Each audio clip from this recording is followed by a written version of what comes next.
नमस्कार, देश न्यूज का खास कार्यक्रम रियल एस्टेट की रियलिटी देख रहे हैं आप और आपके साथ मैं हूं ऋषिका गुप्ता। और आज रियल एस्टेट में बात करेंगे बरेली की, जहां नगर निगम की सीमा में 50 अवैध कॉलोनियां बनाकर खड़ी कर दी गई हैं और उनमें सड़क, सीवर और नाली का भी निर्माण नहीं किया गया है। प्लॉट बेचकर मुनाफा कमाने के बाद कॉलोनाइजर फरार हो गए हैं और 80 कॉलोनियों की बीडीएस सूची तैयार कर रहा है। जल्द ही उन पर बुलडोजर चलने वाला है। दरअसल कॉलोनाइजर्स प्लॉट बेचने के लिए लोगों से लुभावने वादे करते हैं। कॉलोनी में चौड़ी सड़कें, पानी, बिजली, नाली की सुविधा देने का वादा किया जाता है। प्लॉट की बिक्री के बाद कॉलोनाइजर सारी सुविधा को नगर निगम के पाले में डाल देते हैं। मुंशीनगर, नवादा, श्रीखान के कई लोग सड़क, नाली निर्माण न होने की समस्या को लेकर नगर निगम पहुंचे। इनमें सबसे ज्यादा महिलाएं थी। उनका यह कहना है कि सड़क, नाली निर्माण न होने की वजह से लोगों को परेशानियां हो रही हैं। प्राधिकरण जाते हैं तो वहां के इंजीनियर नगर निगम भेज देते हैं। नगर निगम में भी कोई सुनवाई नहीं हो रही। वहीं बताया यह जा रहा है कि बरेली विकास प्राधिकरण से कॉलोनी का लेआउट स्वीकृत नहीं होने के कारण कॉलोनी वासियों को सड़क, बिजली और पानी जैसी मूलभूत समस्याओं से जूझना पड़ रहा है। प्राधिकरण ने ऐसी ही 8 अवैध कॉलोनियों को चिन्हित किया है। इसमें से अब तक की गई कार्रवाई में 75 से ज्यादा अवैध कॉलोनियों पर बुलडोजर चलाया जा चुका है। आगे की कार्रवाई के तहत रामपुर रोड, किला नदी के पास, पीलीभीत बदायूं रोड पर नेताओं के इशारे पर अवैध कॉलोनियां बसाई जा रही हैं। कॉलोनाइजरों को अंतिम नोटिस जारी करते हुए चेतावनी दी गई है कि बीडीए उपाध्यक्ष ए मणिकंदन ने बताया कि अवैध कॉलोनियों को चिन्हित कर सूची तैयार की गई है। कॉलोनाइजर को नोटिस जारी कर दिए गए हैं। तय सीमा में नियमित नहीं करने पर ध्वस्तीकरण की कार्रवाई की जाएगी। और जिस तरह से लगातार अवैध कॉलोनियों पर प्रशासन का शिकंजा हम कसते यहाँ पर देख रहे हैं, जिस तरह से हमने पहले रिपोर्ट में बताया कि 75 कॉलोनियां ऐसी हैं जिन पर प्रशासन का जो डंडा है वो चल चुका है। अभी भी 50 अवैध कॉलोनियां ऐसी हैं जो बसी हुई हैं। बरेली से ये बड़ी खबर आपको बता रहे हैं और इसी खबर पर ज्यादा जानकारी के साथ हमारे साथ बरेली से संवाददाता दीपक कुमार जुड़ चुके हैं। इसी के साथ हमारे साथ ज्ञानेश वर्मा, लखनऊ ब्यूरो हेड हमारे साथ जुड़ चुके हैं। नीरज महिरे, वरिष्ठ पत्रकार हमारे साथ जुड़ चुके हैं। आप तीनों का ही बहुत स्वागत है। दीपक, सबसे पहले मैं आपके पास आना चाहूंगी। जिस तरह से बरेली की ये खबर बता रहे हैं, 50 अवैध कॉलोनियों को चिन्हित किया गया है प्रशासन की ओर से, जिन पर बुलडोजर चलने वाला है। क्या कुछ स्थिति, लोगों की क्या कुछ समस्याएं और नगर निगम में इसको लेकर सुनवाई क्यों नहीं हुई? देखिए, मैं आपको बताऊं, बरेली में ना अब से नहीं, बहुत कई सालों से लगातार जब से भाजपा सरकार बनी है और बीडीए का लगातार बुलडोजर चलता गया। बड़े बड़े बिल्डर्स ने जो कॉलोनियां बनाई उन सब पर बीडीए ने बुलडोजर चलाया। और अब की बात ताजा तो है, ताजा बरेली में कई बीडीए या अवैध कॉलोनियां बनाई गई जो बीडीए अप्रूव्ड नहीं थी, जिन पर बीडीए का बुलडोजर चला। और अभी नहीं है बिल्कुल ताजा, तो अभी भी बीडीए ने सूची बनाई है। लगभग 50 से 70 कॉलोनियां अवैध बन रही है, जिससे बीडीए बुलडोजर चलाने वाला है। ठीक है दीपक, और जिस तरह से आपने बताया कि 50 अवैध कॉलोनियां ऐसी है जिनको चिन्हित किया गया है और जिस पर बुलडोजर चलने वाला है, लेकिन बड़ा सवाल यहाँ पर खड़ा होता है, जिस तरह से हमने पहले भी बताया कि कुछ कॉलोनियां ऐसी है सीमा से सटी हुई जिन्हें नेताओं ने बसवाया है, जिनके जो नक्शे हैं वो नगर निगम से स्वीकृत नहीं हुए हैं। इसको लेकर अब प्रशासन का क्या कुछ कहना है? कॉलोनियों पर डंडा तो प्रशासन का चलेगा, लेकिन क्या जिन लोगों ने ये कॉलोनियां बसवाई है उनके ऊपर भी कोई कार्रवाई देखने को मिल सकती है? देखो, ये बड़ी बात है कि ये कॉलोनियां बनी है, इसलिए पहले पूरा ढांचा तैयार किया जाता है, और कहने में वीडियो में परमिशन भी दी जाती है और ये कॉलोनियां बताई जाती है। मगर बसने के बाद वीडियो की आंख खुलती है या शासन की आंख खुलती है, ये जो कॉलोनी बनी है ये पूरी तरीके से गलत है। मगर मैं कहूँ इसका ये बड़ा मुद्दा था, शिकायत लोग नगर निगम लेके जाते हैं कि हमें ये कॉलोनी बताई गई है, इसमें हमें ना तो कोई नाली दी गई है, ना कुछ मदद कुछ सुविधा दी गई है, ना बिजली का कोई तार वार खंभे लगाए गए हैं। तब ये लोग जाते हैं नगर निगम, तब नगर निगम कहता है ये अवैध कॉलोनी है, या जो कॉलोनियों में थोड़े से फायदे के लिए एक कॉलोनी बताते हैं जो वीडियो में अप्रूव नहीं जाते हैं, और एक बड़ी कॉलोनी बता देते हैं जहाँ पर लोगों की समस्याएं लगातार आती रहती है। इसका और बड़ी बात यह है कि अब ये पूरी एक पैनल गया हुआ है इस अधिकारी के पास में। देखने वाली बात होगी रिक्शा, ये कार्रवाई कब होगी और कार्रवाई होगी भी या नहीं होगी। तो ये पहला मामला नहीं है, इससे पहले भी अवैध कॉलोनियां बनी है जो तोड़ी गई है। और मतलब बड़ी बात यह है कि अवैध कॉलोनियां बंद क्यों नहीं आज रिक्शा। बिल्कुल दीपक, जिस तरह से आपने बताया कि यहाँ पर बड़ा सवाल यही खड़ा होता है कि आखिर कैसे इन कॉलोनाइजर को परमिशन मिल जाती है, कॉलोनी बन जाती है, और उसके बाद ये खबर जब सामने आती है जब वहां पर रहवासियों को कोई दिक्कत समस्या होने लगती है। और यहाँ पर जिस तरह से आपने बताया कि ये पहला मामला नहीं है, हमने भी पहले बताया कि 75 ऐसी कॉलोनियां हैं जिन पर प्रशासन का डंडा चल चुका है, यानी कार्रवाई हो चुकी है। लेकिन अभी भी सवाल यही उठता है कि आखिर कैसे परमिशन इनको मिल जाती है, किनका संरक्षण इनको मिल रहा है। हमारे साथ ज्ञानेश वर्मा, लखनऊ ब्यूरो हेड पे जुड़े हुए हैं। ज्ञानेश जी, आपके पास मैं सीधा आना चाहूंगी। 50 अवैध कॉलोनियां जिनको प्रशासन ने चिन्हित किया हुआ है, 50 कॉलोनियां, ये एक आंकड़ा जो हमें ऑन द पेपर दिखाया जा रहा है, लेकिन 75 इसके पहले जिन कॉलोनियों पर कार्रवाई हो चुकी है, और भी कई ऐसी कॉलोनियां होंगी जो रह गई होंगी। हालांकि सूची तैयार की जा रही है, लेकिन सवाल यहाँ पर यही उठता है कि किनका संरक्षण ऐसे कॉलोनाइजर्स को मिलता है। हालांकि खबर ये भी सामने आ रही है कि जो कॉलोनाइजर है, जिन अवैध कॉलोनियों पर कार्रवाई होने वाली है, वो जो कॉलोनाइजर्स हैं वो फरार हो गए हैं। ज्ञानेश रिस्का जी, मैं बताना चाहूंगा, देखिए जिस तरीके से हम लगातार अपने चैनल के माध्यम से रियल एस्टेट की रियलिटी दिखाते हैं, आप देख रहे हैं कि लगातार हम अपने चैनल के माध्यम से एपिसोड दिखाते हैं, लेकिन कहीं न कहीं जो ऐसे भूमाफिया हैं, अब आप सोचिए 1 2 3 नहीं 50 अवैध कॉलोनियां हैं। बिल्कुल, उनका सिर्फ मकसद एक ही होता है, किसी तरीके से जमीन को हड़पने के बाद में, औने पौने दाम में लेने के बाद में वो और अपनी कीमत से ज्यादा वसूलने का काम करते हैं। अब चाहे उसमें सीवर हो, चाहे नाली हो, चाहे बिजली हो, उसका वो ध्यान नहीं रखते। उनको ये लगता है कि मैंने जमीन ले लिया और उसको किसी तरीके से जो ऐसे जिनको जरूरतमंद है उनको मैं सेल आउट करूं, और सेल आउट करके फिर वो दूसरी जमीन की तलाश में निकल जाते हैं। जबकि मानक में देखें रिस्का जी, तो एक भी मानक में कॉलोनियां नहीं है। उसमें ना तो नाली आपको मिलेगी, ना तो पाइपलाइन मिलेगी, ना सीवर मिलेगी, ना सड़क मिलेगी, और अगर मिलेगी भी तो बहुत टेम्परेरी तरीके से मिलेगी, क्योंकि उनका मकसद है चमक दमक के साथ में चीजों को दिखाना और उसको सेल आउट करना। तो कहीं ना कहीं क्योंकि जो खरीदार होता है वो इतना जानकार नहीं होता है। आपको यहाँ तक बता दूं कि उसको ये भी नहीं पता होता है जमीन किसके नाम है, किसके नाम नहीं है। वो बस ये पता होता है कि बिल्डर है और इनसे मुझे ये जमीन लेनी है और फिर मकान बनाना है। तो चाहे ये लखनऊ हो, चाहे नोएडा हो, चाहे बरेली हो, जमीनों का मऊ उत्तर प्रदेश में लगातार दबंग भूमाफिया ऐसे जमीनों को तराशते हैं और फिर उसको बाद में उसको चमक दमक करके सेल आउट करते हैं।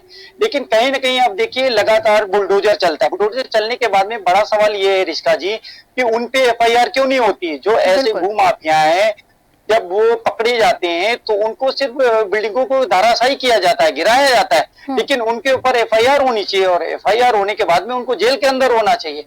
तब ये कारोबार थमेगा, तब कहीं ना कहीं ऐसे जो कारनामे करने वाले लोग हैं वो रुकेंगे।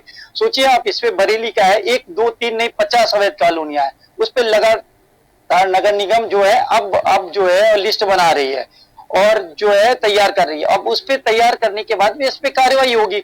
लेकिन मेन जो मकसद है, जो भूमाफिया है जिसने ये हाथ डाला है इन जमीनों पर, उस पे कार्रवाई क्यों नहीं होती। उनको गिराने के बाद में वो जो भूमाफिया दूसरी जगह जमीन को तलाश करता है। वो इसलिए करता है कि चलिए एक तो हमारा खुलासा हो गया, दूसरी जगह फिर वो किसी और को। तो ये शिकंजा तब तक नहीं कसेगा जब तक उनको सजा नहीं होगी। तो ये लगातार इस तरह से आपने बताया कि उन लोगों के ऊपर FIR क्यों नहीं होती, ये भी एक बड़ा सवाल है। जैसे दीपक से भी हमने पूछा, उसने बताया कि ये पहला मामला नहीं है। जिस तरह से हम लगातार अपने चैनल पे इस तरह की खबरों को दिखाते हैं कि किस तरह से अवैध कॉलोनियां जो है, भूमाफियाओं का कब्जा लगातार बढ़ता जा रहा है। और उत्तर प्रदेश की बात करें तो उत्तर प्रदेश से सबसे ज्यादा ये मामले सामने आते हैं। ज्ञानेश जी, हमारे साथ वरिष्ठ पत्रकार नीरज महेरे जी भी जुड़े हुए हैं। नीरज जी, आपके पास मैं आना चाहूंगी। जितनी तेजी से प्रशासन का बुलडोजर चलता है, उससे ज्यादा तेजी से ये अवैध कॉलोनियां बढ़ती जा रही है। सर, किस तरह से देखते हैं इसको? देखिए रिस्का जी, जैसा अभी ज्ञानेश जी ने बताया, बहुत अच्छी बात उन्होंने बताई कि एक लिस्ट बन गई 50 लोगों की। लेकिन सबसे बड़ी चीज ये है कि चाहे लखनऊ हो, कानपुर हो, आगरा हो, नोएडा हो, यहाँ बरेली हो, यहाँ इस तरह के अवैध निर्माण होते रहते हैं। दूसरी सबसे बड़ी बात यह है कि नगर निगम तब क्यों जागता है जब लोगों का नुकसान हो जाता है। नगर निगम हो या बरेली विकास प्राधिकरण हो, इनको ये चीजें पहले क्यों नहीं दिखाई देती हैं कि इस तरह के निर्माण हो रहे हैं और लोगों के साथ फ्रॉड हो रहा है, लोगों को ठगा जा रहा है, लोगों से पैसा वसूल के औने पौने दामों में उल्टी सीधी जमीन जिसका कोई लेना देना नहीं है, जिसमें न सीवर आएगा, न नल का कनेक्शन होगा, न बिजली आएगी, लोगों को वो ठेकेदार या जमीन भूमाफिया उसको बेच के वो आगे निकल जाता है और दूसरी जमीन तलाशने लगता है। बिल्कुल गणेश जी की बहुत अच्छी बात कही गणेश जी ने, क्योंकि इस तरह की कार्रवाई जो होती है ना, ये बिल्डर के खिलाफ नहीं होती है। बिल्डर के खिलाफ तुरंत कार्रवाई हो, उनके खिलाफ FIR और वो जेल जाए, तो निश्चित रूप से बिल्डरों में भय व्याप्त होगा, सरकार का जलवा बुलंद होगा, सरकार का इकबाल कायम होगा और निश्चित रूप से इस तरह की घटनाओं पर रोक लगेगी। लेकिन चूंकि नगर निगम हो, चाहे विकास प्राधिकरण हो, चाहे बरेली विकास प्राधिकरण हो, सब जगह, लखनऊ में भी ऐसा ही हाल है, कानपुर में भी यही हाल है, बरेली तो आप खुद ही देख रहे हैं कि 50 कॉलोनियां चिन्हित हो गई, 50 कॉलोनियां बन गई और विकास प्राधिकरण नींद ही नहीं खुली है। बिल्कुल जी ऋषिका जी। बिल्कुल नीरज जी, आपने सही कहा कि 50 कॉलोनियां बनना भी बड़ी बात है। अवैध तरीके से 50 कॉलोनी बन जाती हैं, उनको परमिशन मिल जाती है, प्राधिकरण की नींद नहीं खुली, और जब यहाँ पर रहवासियों को समस्या हुई तब जाके ये सूची जो है वो बनाई गई। ज्ञानेश जी, मैं आपके पास वापस आना चाहूंगी। जिस तरह से ये पूरा मामला हम देख रहे हैं, 50 अवैध कॉलोनियों को यहाँ पर चिन्हित किया गया है, सूची उसकी बनाई जा रही है। हालांकि रहवासियों का ये कहना है नगर निगम में शिकायत नहीं हो रही क्योंकि उस कॉलोनी का नक्शा जो है वो नगर निगम से स्वीकृत नहीं हुआ। लेकिन यहाँ पर एक और बड़ा सवाल ये उठता है ज्ञानेश जी, जैसा हमने पहले बताया कि कुछ नेताओं का संरक्षण भी है, कुछ नेताओं द्वारा भी ये कॉलोनियां बसाई गई हैं। तो एफआईआर को लेकर या फिर शिकायत को लेकर जिस तरह से हम बात कर रहे हैं बिल्डर्स के ऊपर या कॉलोनाइजर्स के ऊपर, क्या उन नेताओं पर भी शिकंजा प्रशासन की ओर से कसा जाएगा जिन नेताओं का इसमें हाथ है?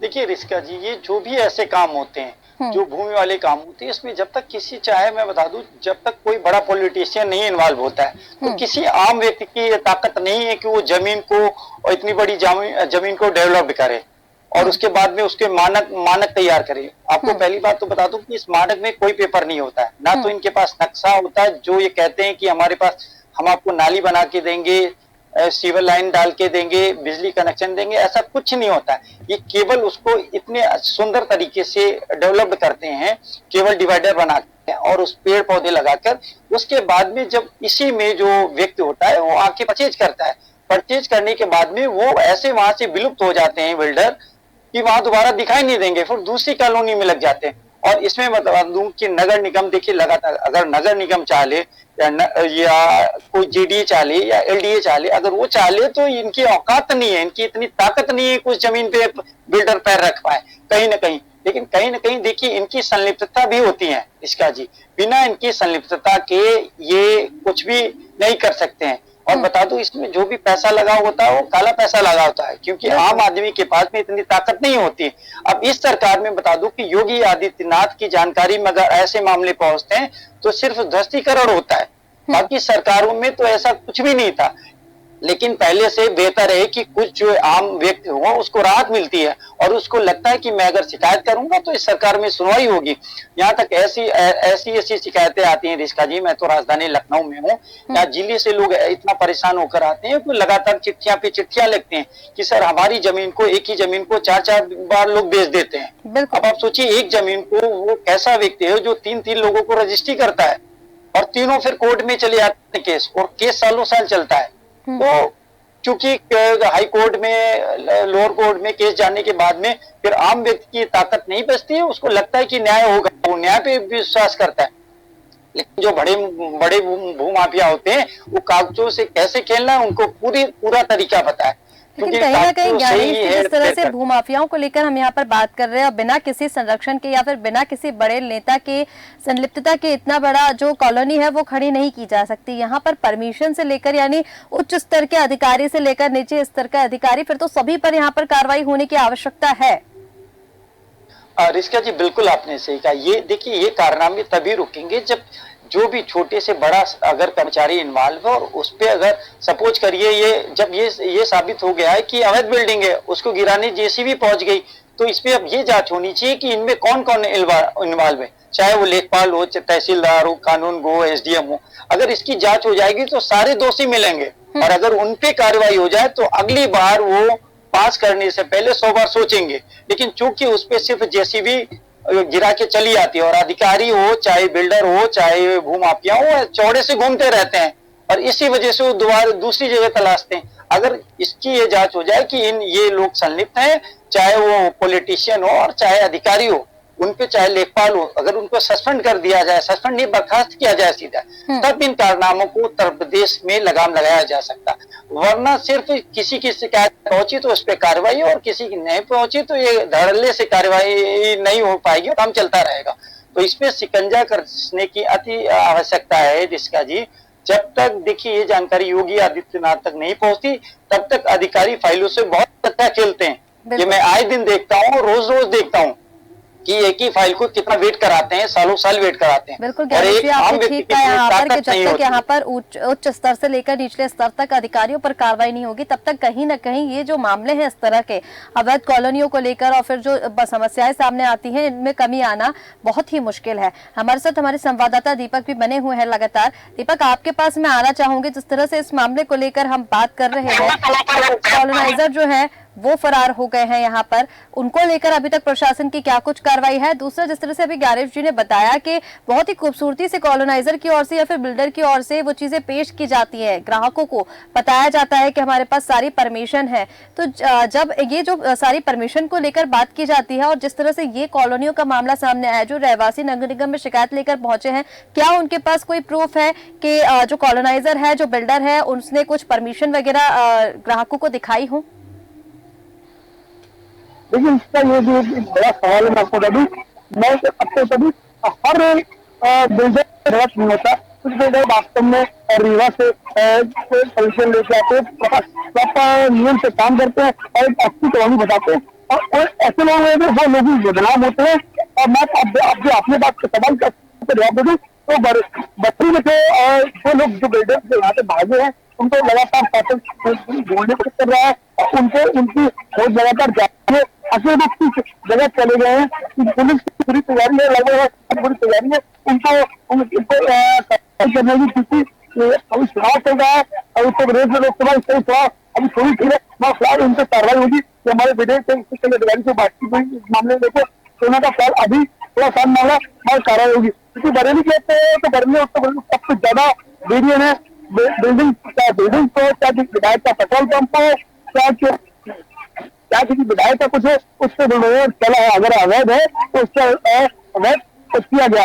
पहले मामला पता के एक विधायक है इस्लाम, जिन्होंने योगी आदित्यनाथ पे एक टिप्पणी करी थी और उसके बाद में उनसे ये बात पहुंची कि उनका जो पेट्रोल पंप है वो नियम के विरोध है, वीडियो अप्रूव नहीं है, तो उससे 24 घंटे के अंदर वीडियो का वीडियो करा और उसको मतलब कर दिया गया, कर दिया गया। ये जो ज्ञानेश जी ने बात हमारे ब्यूरो हेड ने तो बात करता हूँ, उनकी तरीका मुझे आपस तक नहीं पड़ पाती है, बरेली के किसी कहीं तक रह जाती है तो कार्रवाई नहीं हो पाती है। तो ऐसे जो कॉलोनी होते हैं वो इस चीज से फायदा उठाते हैं, उनसे साझा कर लेते हैं जिला स्तर पे, और ऊपर से चीजें नहीं पाती है तो उनकी काम सही करते हैं। जब ये चीजें आपको तक पहुंचती है तब उनसे ऐसी कॉलोनी से लगातार बिल्डर चलता है। मगर बड़ी बात यह है कि जो बिल्डर को ना चाहिए कुछ ग्राहक लोग मीडिया है अपनी एक फुल फैसिलिटी की एक रकम को उनको देते अपना फ्लैट देना चाह है या फिर मकान देना चाह है, उन लोगों को कुछ होता है तब ये सामने आती है हमें हम ऐसा ठीक है, तो हो पाता है कि हम यहाँ पे ठीक है दीपक, जिस तरह से आपने बताया कि जब जिस तरह से ये अवैध कॉलोनियों को लेकर हम बातचीत लगातार कर रहे हैं कि तो 50 कॉलोनियां हैं जो हमारे सामने अभी आंकड़ा जो एक प्रशासन की ओर से या फिर नगर निगम की ओर से रखा गया है कि इस तरह की सूची जो है वो तैयार की जा रही है। कुछ कॉलोनियां ऐसे भी होंगी जो छूट रही होंगी या फिर नेताओं के दबाव के चक्कर में संरक्षण, क्योंकि जिस तरह से बड़े अधिकारियों का यहाँ पर मिलता है, बड़े लोगों का मिलता है, कहीं ना कहीं अवैध कॉलोनियां जो है वो लगातार बढ़ती जा रही है। नीरज जी, मैं आपके पास आऊंगी। जिस तरह से FIR को लेकर अब हम यहाँ पर बात कर रहे हैं, प्रशासन को यहाँ पर सख्त कदम उठाना होगा। आप किस तरह से इस पूरे मामले को देखते हैं? बरेली में 50 अवैध कॉलोनियां यहाँ पर चिन्हित की गई हैं, लेकिन प्रशासन को किस तरह की कार्रवाई आप यहाँ पर करनी चाहिए? साथ ही नेताओं को लेकर जिस तरह से हमने सवाल पूछा, क्योंकि रिपोर्ट में हमने दिखाया है कि कुछ जो सीमा से सटी कॉलोनियां हैं वहां पर नेताओं का संरक्षण भी है या फिर नेताओं के द्वारा ये जो कॉलोनियां हैं वो बसाई गई है। यहाँ पर अब सिर्फ ध्वस्तीकरण की कार्रवाई से काम नहीं चलेगा, कहीं ना कहीं उन लोगों पर भी शिकंजा कसना पड़ेगा जो इस पूरे मामले में शामिल है।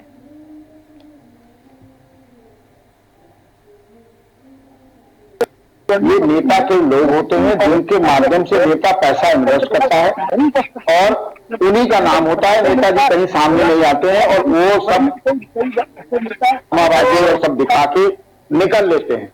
दूसरी चीज मैं आपको ये बता दूं कि अभी हाल ही में एक मामले में सुनवाई करते हुए माननीय उच्च न्यायालय ने एक डायरेक्शन जारी किया उत्तर प्रदेश सरकार को।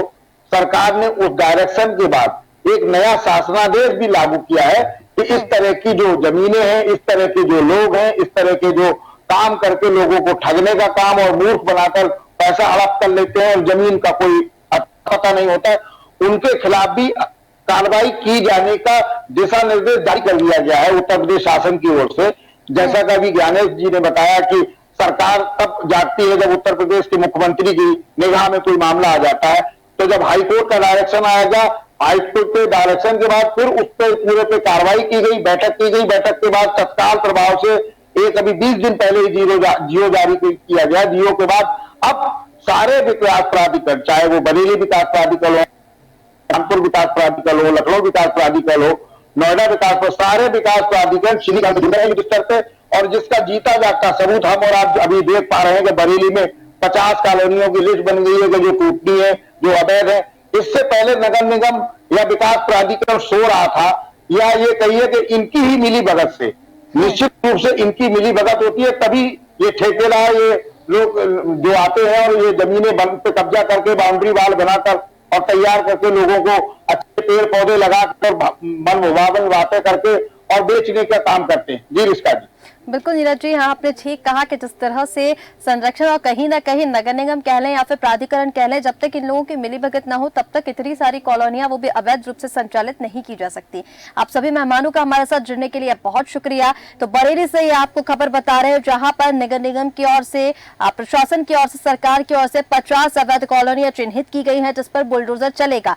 लेकिन हैरान कर देने वाली बात यह है कि उत्तर प्रदेश में लगातार अवैध जो कॉलोनियां है वो बढ़ती जा रही है। जिस तरह से रिपोर्ट में सामने आ रहा है 75 कॉलोनियां ऐसी है जिन पर पहले बुलडोजर चल चुका है, अब फिर 50 कॉलोनियां ऐसी है जिन पर बुलडोजर चलना है, जिनकी सूची तैयार की जा रही है प्राधिकरण की ओर से। लेकिन अब सवाल यहाँ पर ये उठता है कि जिन लोगों के संरक्षण में इस तरह की कॉलोनियां जो पनप रही हैं या फिर इस तरह के बिल्डर जो है वो कॉलोनाइजर जो है वो पनप रहे हैं, क्या उन पर भी कोई कार्रवाई प्रशासन की ओर से की जाएगी? फिलहाल हमारे इस खास कार्यक्रम में इतना ही। आप बने रहे देश न्यूज के साथ। नमस्कार।